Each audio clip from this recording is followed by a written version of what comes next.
morning. Today is April 16th, 2020. Hope y'all are being safe, practicing social distancing, giving thanks for the things that you do have. This morning I want to touch on another topic. It's becoming more and more taboo.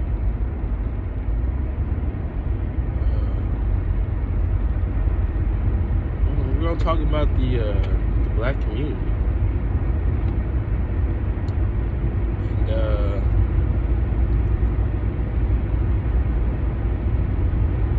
I just want to say that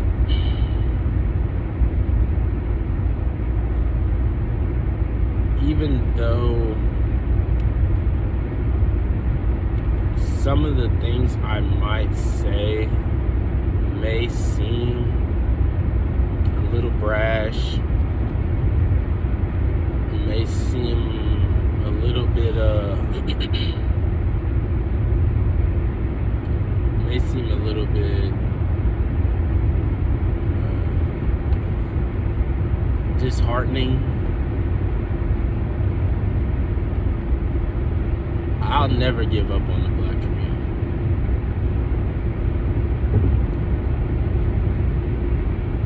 I felt differently before. I felt that, oh man, everything's lost and the black community will never be able to stand up for themselves. I had feelings like that. But especially recently, seeing how through what's going on right now, a lot of folks are coming together. So it gave me a little bit of hope. And I've had a lot of talks with a lot of people who feel very strongly about the black community. And they give me ideas that sway my opinion. But let's go ahead and dive into this. So I just want to give you guys a little background. Okay, my mom, she's from Buffalo, New York. Okay. And if anyone's been to Buffalo, you know how Buffalo is. Buffalo is not a sweet place to be. My dad, his whole family is from the Caribbean. Now, I've never lived in Buffalo. I've visited, but I've lived in the Caribbean. I'm 26 years old. I've lived in Mississippi the majority of my life. I've lived in Miami, Florida. I've lived in Northwest Missouri. And then I've lived in the Caribbean.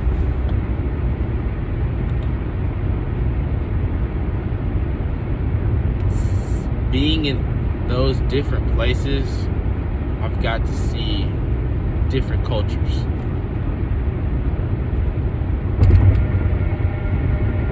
And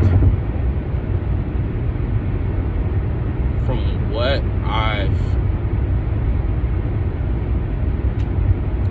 I've seen, the black community is not the same everywhere you go. Now, in Mississippi, black people, especially northern Mississippi or in the Delta, the black community is so strong. The black community, a black business can thrive. Why? because they're small towns. You got your local fishermen. Everyone's gonna buy fish from you. You got your guy. He's going out deer hunting. He's bringing back deer meat. He's cooking it up. He's feeding everyone. They're gonna shop with that guy. Or if you have a little restaurant, everybody will just go to that restaurant. You know. But when you get to the bigger cities, like in Miami or in Missouri, you know, you start to see that, oh, well, you know, I don't like going there because I don't want to go to that black restaurant because they're unprofessional, blah, blah, blah, blah, blah. But what I've noticed is that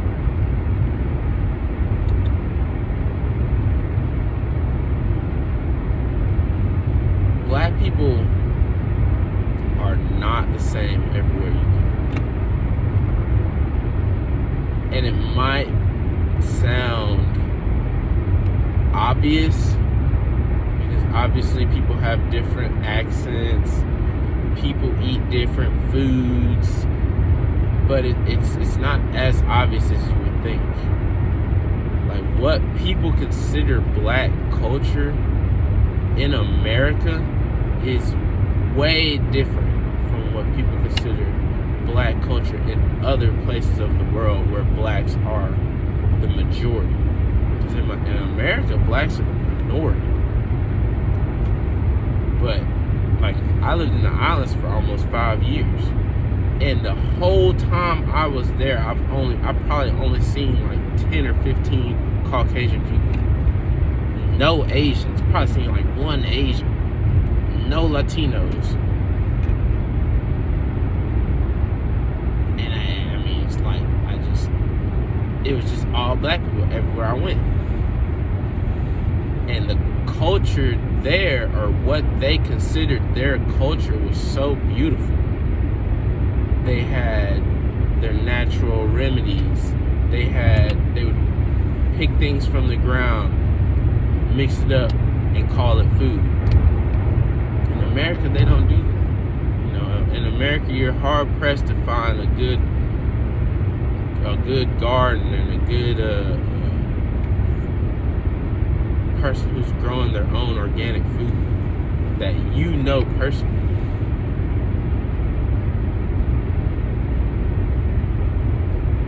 Islands, they have what's equivalent to Mardi Gras here, but it's nothing like Mardi Gras. There's no floats, none of that. It's just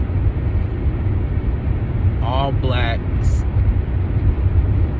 children playing drums, not your traditional drums. They call them steel pan. It's basically like an upside down trash can, and they'll play it all together, and it sounds beautiful as they're marching down the street. Beautiful black women in floral headdresses, floral bikinis with the big flowers on them, big feathers on them, marching. They would have huge double dutch competitions, and that was, they called it carnival time. Beautiful. A great example of what black culture is. Now, you come over to the States, you come over to America, Mardi Gras isn't a black thing. They have homosexuals marching in the Mardi Gras. Basically guys with, you know, like, basically in like Speedos with the crotch cut out, marching. You have you have floats with names that you don't know the meaning of those names, but those names they're darker than what you may think. You know, it's not necessarily a black pride thing. You know, we have Martin Luther King Day and Black History Month, and that's kind of like Martin Luther King devoted his whole life for black rights, was assassinated, and they're like, oh, well, on your birthday, we'll give you a holiday. Yeah, blacks have a little bit more rights, but the systematic oppression of blacks is still what it is. It's not. I'm not gonna say his life and death was meaningless, but they kind of just, oh yeah, here's a holiday, here's Black History Month. What? Slaves built this country up, and you just give us a month? There should be black everything. America should be. They should give blacks more respect. But anyway, that's digressing.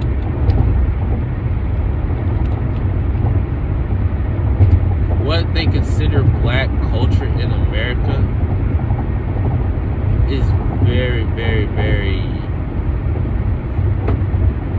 To me, it blows me away. I don't.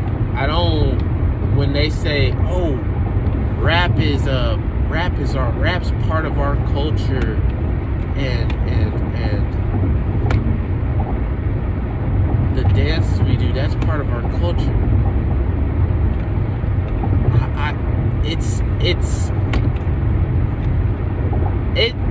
It saddens me to think that NBA Youngboy embodies me as a black person, because the things he raps about, I do not support any of those things. Now, flip side back to the islands, Bob Marley, that's their culture. Reggae music is their culture. I know a lot of Bob Marley. I know just about almost every song. Just growing up with a father that listens to reggae. And I've never heard a lyric that Bob Marley says that I don't agree with. Talks about love, talks about peace, talks about civil oppression or civil rights, black oppression, apartheid. That's all stuff I can stand behind. So I don't have a problem identifying that as my culture. But NBA Youngboy, come on, bro. Drake's Jewish.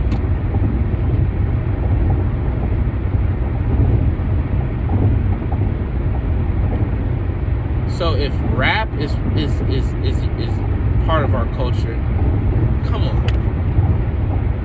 I know Africans, they're dealing with some stuff in Africa, and they come here and they make the most out of what they can, out of the opportunities that they have here. Now, African cultures, that's true black culture, I'm not as well versed. I cannot speak any native African tongue.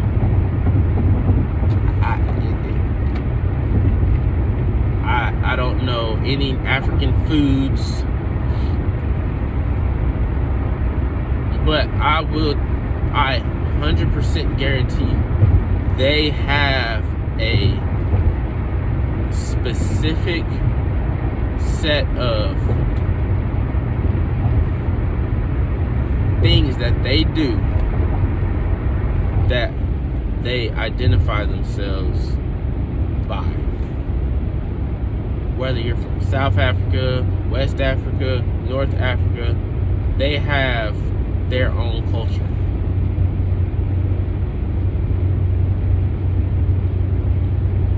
So when you're looking for new music, and I'm not gonna say, oh, don't listen to rap music, because I mean, I like rap music. I like listening to the beats.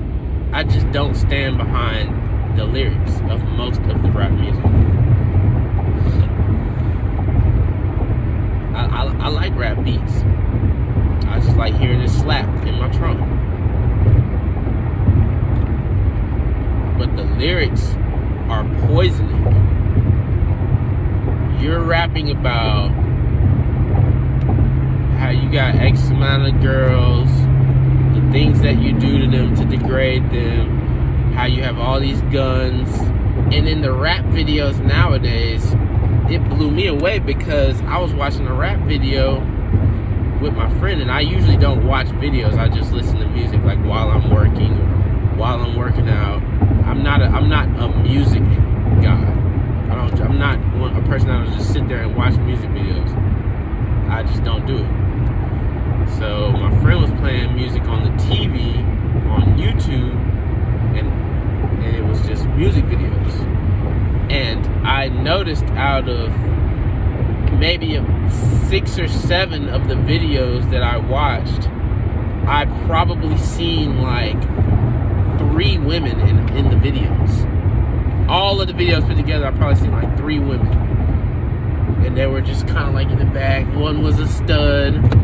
One was a girl like carrying her kid, trying to like maneuver through like the crowd because they were shooting it in like the apartment, like in the project complex.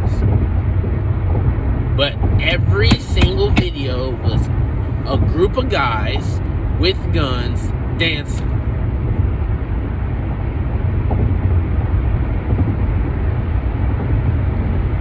So they're not even putting twerking and stuff in the videos anymore.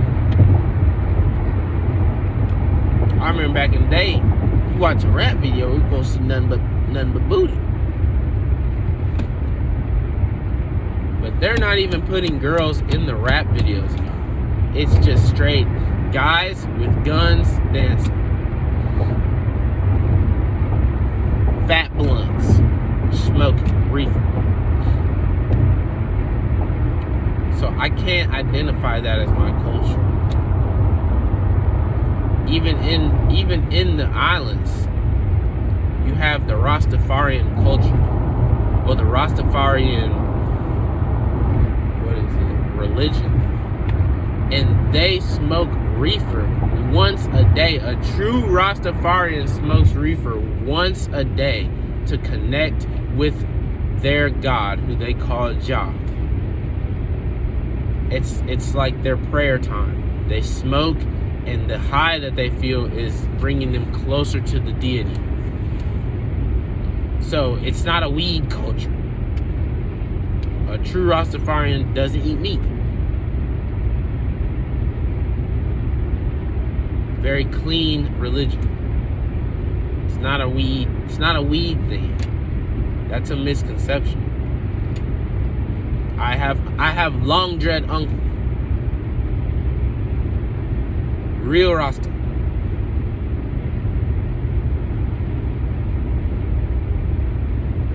So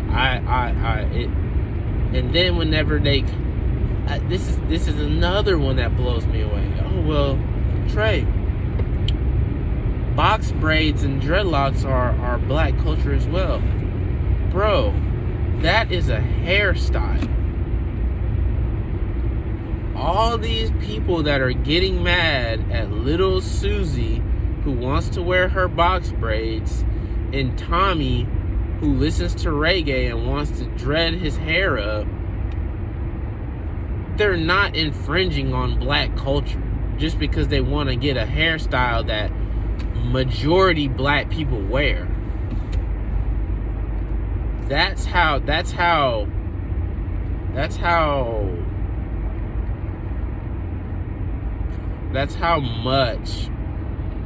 the black culture has been dissolved, to where blacks are looking for anything to call them their culture.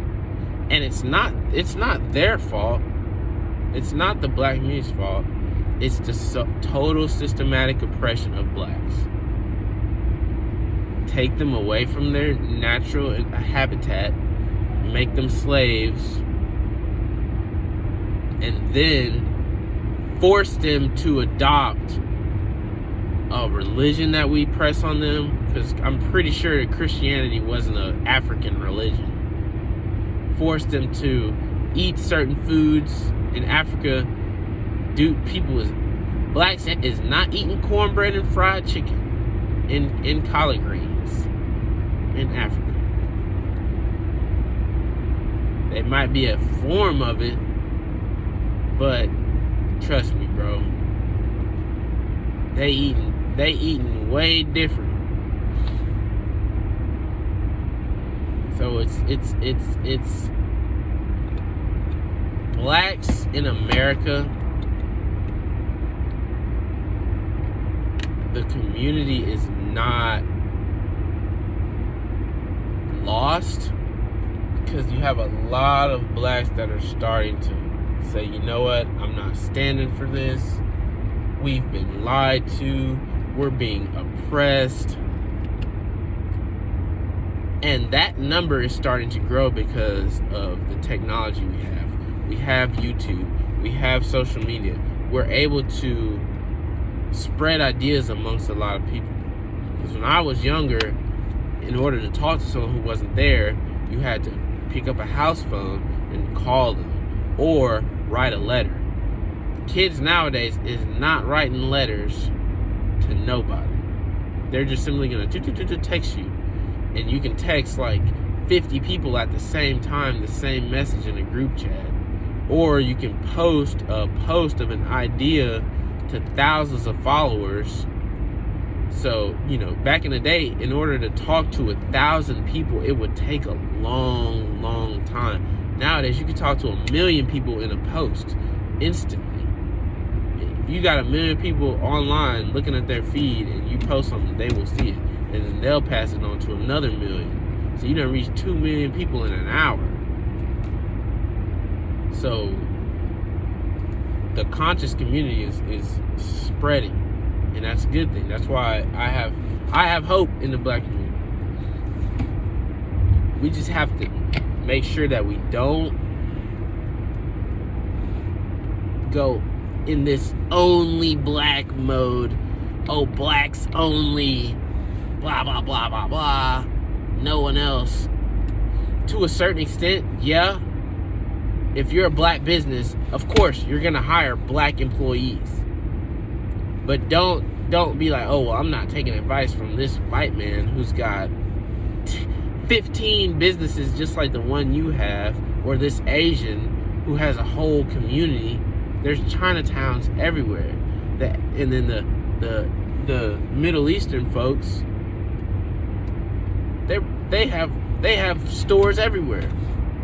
So obviously and then they hire their own people, their own siblings, and their own people of their same race and ethnicity. So, I mean, to a certain extent, yeah, it's good to go only black, but people need to come together, period.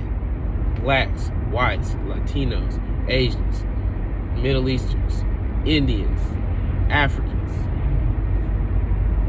Everyone needs to come together. There ain't gonna be nothing getting done, folks. Folks doing all this separating and, oh, we're better and blah, blah, blah. No, that's not. No one is better than anyone.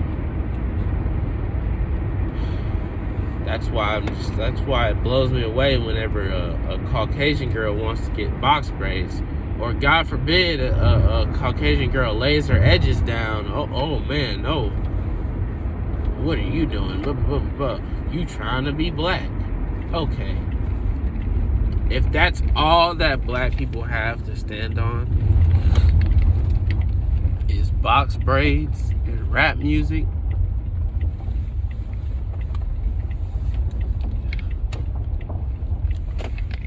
or dreadlocks, bro, dreadlocks don't belong to no culture. Anybody can dread their hair. If your hair can dread, then you can wear dreadlocks.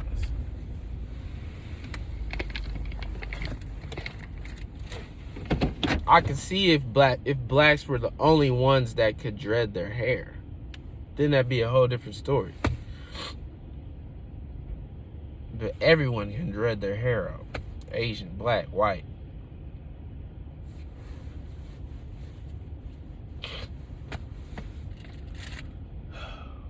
When I'm here at work, man, I probably bounced around a lot.